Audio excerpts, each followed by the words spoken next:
Suka kesel ya? Kenapa lu? Ya sebagai anak itu kadang kita punya keinginan kan, Heeh. tapi tahu sendiri orang tua itu ingin anaknya seperti dirinya lah minimal. Jadi kadang kita itu dalam tanda petik ya, kita itu harus disetir mengikuti kemauan orang tua. PPKM PPKM PPKM PPKM. Podcast pola kegiatan abang gereja. Oh, jadi maksud Bung Bon nih rasanya kayak nggak punya kebebasan untuk menentukan apa yang Bung Bon mau gitu. Betul, mental kan yang kena. Iya sih. Emang kenapa sih sebenarnya Bung Bon kok kayaknya jarang banget nih dapat kayak begini? Ya itu dia. Mungkin karena jadi orang tua itu tidak ada sekolahnya. Jadi ketika mereka dikasih berkat, ada anak di dalam keluarga, mereka juga trial and error dalam mendidik anaknya. Jadi kadang orang tua itu tidak mengenal sepenuhnya anaknya nanti arahnya mau kemana nih. Nah arahnya Bung Bon ini mau kemana? Sampai kok kayaknya miss banget nih sama orang tua nih. Kalau saya mah sukanya yang seni lah. Oh, terus orang tua? Orang tua bisa sih akhirnya diberi pengertian. Tapi kan tidak banyak di luar sana yang tidak seberuntung saya kan. Bung Frans, nih diem-diem aja mentang-mentang ngopi, diem aja dari tadi. Menikmati kopi, ya kan? Ya, lagi menikmati hidup lah. Tapi kok ku dengar tadi ada apa nih? Ini Apa? kawan-kawan kita ini lagi Maaf ya, suntuk tuh. maaf aku nggak konsen. Ya karena menikmati kopi itu. Jadi ku dengar ada keluarga-keluarga. Kenapa ini? Orang tua? Ya keluarga itu kadang walaupun kita tinggal serumah, kita tidak saling memahami. Oke. Jadi kedekatan itu mungkin dekat dalam arti jarak, tidak dalam hati ya. Oke, jadi sebenarnya ada keluarga di situ, ada hadir keluarga di situ, tapi secara koneksi atau ikatan tidak ada di situ ya. Seberapa sih dekatnya Bung Bona ini dengan orang tua atau dengan keluarga di sekitar? Tuh, seberapa deket? Dekat, Dekatnya seberapa? dekat sih kalau saya sih tidak terlalu terlalu bermasalah. Pokoknya asal saya bisa memberikan fakta, bukti apa yang saya mau ya mereka dukung. Tapi kan di luar sana ya tahu sendiri kan. Ada yang konflik antara anak, orang tua anak. Ya karena itu mereka tinggal serumah tapi hati mereka tidak. Oke.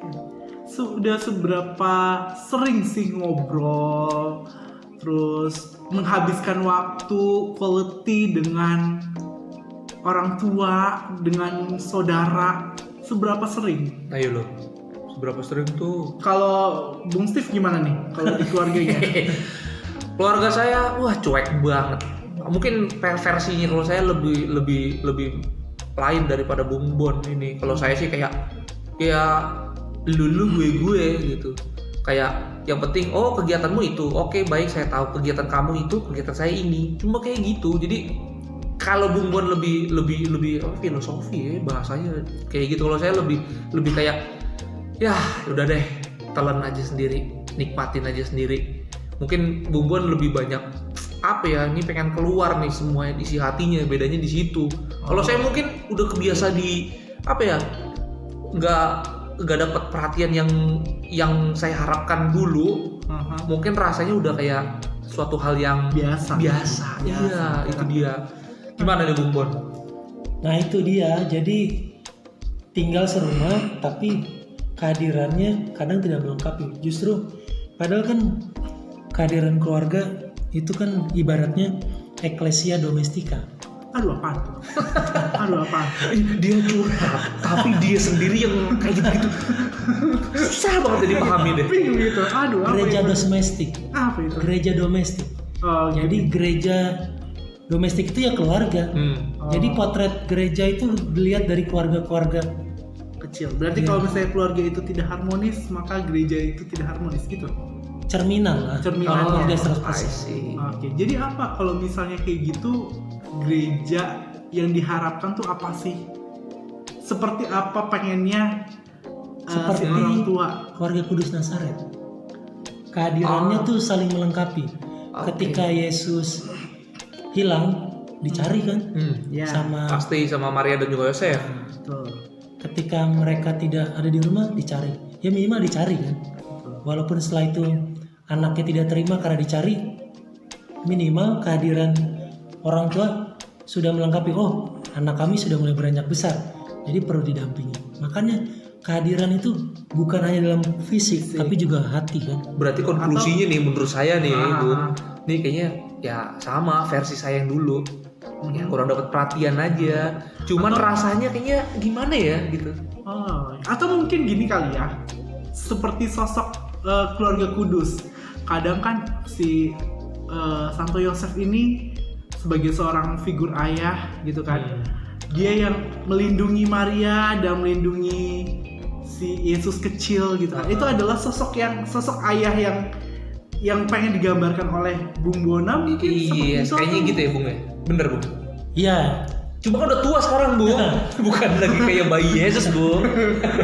Terus kalau mungkin itu sosok figur ayah yang ideal buat kami atau kita gitu ya, para remaja muda gitu ya. Terus kalau untuk sosok ibu mungkin yang mengayomi, yang memahami, yang mengerti gitu, yang istilahnya lemah lembut seperti itu mungkin sosok sehingga keluarga itu lengkap kali ya, seperti itu. betul. Jadi ya kalau marah boleh marah, cuma kan marah. Coba perhatikan marahnya Bunda Maria ke Yesus berkelas kan. Waktu Yesus tidak mau melakukan mukjizat pertama di Kana kan, itu sebenarnya Bunda Maria kan dalam tanda petik agak marah. Ya. Oh iya. Karena si Bunda Maria menyampaikan keluhan si tuan rumah, tapi Yesus waktuku belum tiba. Ya betul. Jadi wise-nya seorang ibu lah ya, wise-nya seorang ibu gitu ya. Berarti artinya kesimpulan kita ya Bung Bona berharap itu juga terjadi di kehidupan Bung Bona gitu kan? Ya di kehidupan semua orang. Oh iya. Nah tadi tuh cerita keluarga kudus itu kan cerita yang jadi inspirasi buat kita semua tuh, Iya. ya kan? Betul. Di mana ada kehangatan, ya kan? Di mana ada apa lagi selain kehangatan tuh? Ada Perhatikan Santo Yosef, jarang bicara kan? Yes. Oh ya, Tapi banyak bertindak. ya betul. Tindakan cintanya lebih nyata gitu ya. Yes. Betul. Pernah dengar patung Santo Yosef tidur? Yes, tahu. Tahu kan? Tahu, ya. Belum tahu. Dia tuh jarang kalau perhatiin gitu-gitu. Itu devosi yang dipopulerkan oleh paus kita yang sekarang, Paus Fransiskus.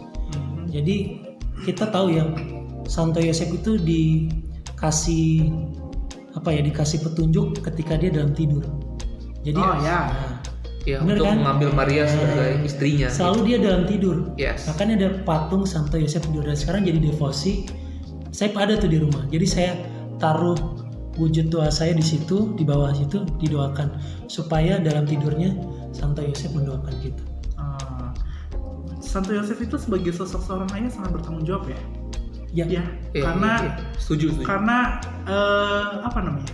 memikul tanggung jawab ketika dia di vision Ya, vision. Iya. vision gitu ya, diminta untuk mendampingi Maria, itu kan suatu hal yang nggak mungkin kita orang biasa aja kayak lepas tanggung jawab. Sulit. Dia Banget. Iya. mampu untuk melakukan itu gitu kan. Iya. Seperti itu hebat sih, sosok ayah yang mungkin benar-benar sangat bertanggung jawab. Betul. Makanya tahun ini kan didedikasikan tahun Santo Yosef kan. Tapi ujungnya balik ke cerita Bung Bona tadi, itu nggak mengecilkan arti Bung Bona terhadap keluarga kan jadinya kan, karena rupa keluarga kita tidak seperti wujud keluarga Nazaret dong. Ya kan? Minimal ada teladan. Pada akhirnya ya kita harus menerima keadaan keluarga kita kan. Iya, karena Bagaimana? saya sih berpendapat kayak kehadiran kita tuh pasti melengkapi keluarga kita sendiri, dan keluarga kita juga melengkapi kita. Gitu Bung Bon, kalau menurut saya sih. Satu sih kunci ya, kalau menurut saya di mana-mana itu suatu hubungan itu pola itu adalah komunikasi. Komunikasi itu penting banget. Jadi kita sebagai seorang anak kan kadang suka, aduh gue males deh ngomong sama orang tua gue, ntar pasti gue yang sosok yang kalah gitu kan. Tapi sebenarnya kita punya hak loh, seorang anak itu punya hak untuk berbicara nih ke orang tua kita gitu. Cuman terkadang salah caranya gitu kan. Terkadang ya, lu pernah gak sih kayak ngomong ke orang tua, mama sih kayak gini, papa sih kayak gini. Pernah gak sih kayak gitu? Pasti. Habis gue mah dihajar kayak gitu, Bung. Iya kan? Iyalah. Orang tua habis terima gua. gak? Orang tua yang gak terima lah, dasar lo anak durhaka gini. Pasti kan. Nah, ya caranya kita lebih asertif aja. Bagaimana kita bisa mengutarakan isi hati kita tanpa kita harus memojokkan mereka. Mereka pasti nggak mau tuh dipojok-pojokin, ya kan? Kita aja nggak mau dipojokin, ya gak sih? Ya kan? Iya sih. Gitu. Coba deh nonton Three Idiots. Itu film bagus untuk bagaimana Film India kalau nggak salah kan ya? Iya, film India itu bagus deh untuk Salman Khan. Bukan. Siapa? Amir Khan. Amir Khan. Itu bagus loh. Itu bagus untuk gitu bagaimana pola komunikasi keluarga gitu kan. Jadi sehingga ya kita keluarga ini semakin dekat lah, semakin erat.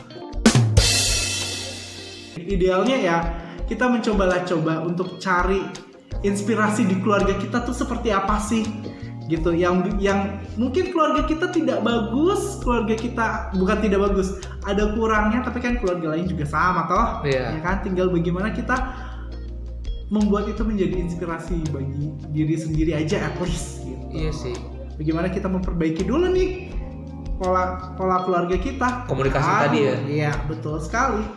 Iya Gitu. sih. Sehingga pada saat pola komunikasi itu terjadi, maka rasa cinta itu akan ada. Wis, Gitu. dalam banget. Mantap. Ya, itu makin lama makin, kalau semakin kita sering ngobrol, kayak misalnya kita ngobrol sama pacar deh, orangnya PDKT gitu kan, pasti kan ada komunikasi di situ, ada Yes. komunikasi, semakin ada rasa cinta kan, ada cinta, ada kangen, iya kan, terus ada ya yang lain-lain lah, gitu. Mungkin ini kali ya, mencintai dari kekurangan ya. Iya, bisa. Kan kalau mencintai dari kelebihan Kelebihan, itu semua orang bisa. betul. Saya cari-cari kurangnya mulu. Tuh coba lihat anak tetangga udah begini. Dibanding-bandingin ya. Gak bisa apa ngikutin sama sepupu. Iya. Kamu mau gimana sih? Udah umur segini biasanya selalu gitu yang kita terima. Itu Ya. kalau kata lagu Tulus ya, jangan cintai aku apa adanya gitu kan. Jadi kan ya mungkin untuk apa namanya, menyempurnakan. Iya, kalau saya sih masih tetap percaya dengan tadi yang saya katakan, kalau kehadiran kita tuh ya sebenarnya untuk saling melengkapi di keluarga. Begitu juga sebaliknya, keluarga akan membutuhkan kita untuk Betul. melengkapi. Betul. Ya, jadi benar. Jadi ketika kita punya kekurangan, sebenarnya orang tua kita itu dituntut untuk lebih mencintai. Karena kalau itu kan mereka akan jadi berkat. Sama, kita juga mungkin Yes. ketemu dalam beberapa hal orang tua ada kurang, kita kan pasti mau tidak mau harus mencintai kan. Kalau kita terus membenci kan itu bahaya, penyakit kan. Kalau gitu berarti konklusinya udah dapet nih buat Bung Bona nih. Kalau buat saya, kayaknya keluhan-keluhan yang tadi tuh kita dengerin sebenarnya ya udah kejawab. Ya kita juga bisa terima orang tua. Kalau kita sendiri juga mungkin pengen diterima, ya kita belajar menerima orang tua juga apa adanya. Betul. Gitu kan? Ya, Karena kan mungkin pandangan saya keliru, tapi mungkin juga pandangan ini benar kalau orang tua adalah wujud Tuhan yang kelihatan, gitu kan?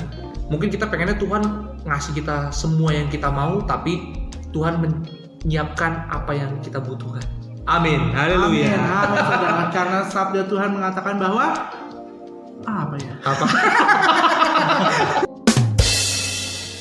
Hormati Hormati orang tua. Terus ada yang hormati orang tuamu agar lanjut usiamu di tanah yang dijanjikan. Dijanjikan. Wow. Iya, Mantap seperti sekali. itu. Iya kan? Thank you banget nih Bung Frans, Bung Bon. Semangat. sama. Siap pasti.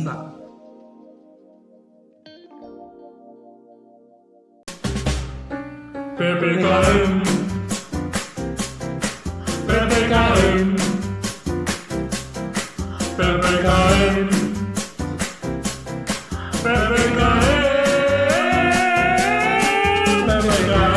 Podcast Pola Kegiatan Menggereja.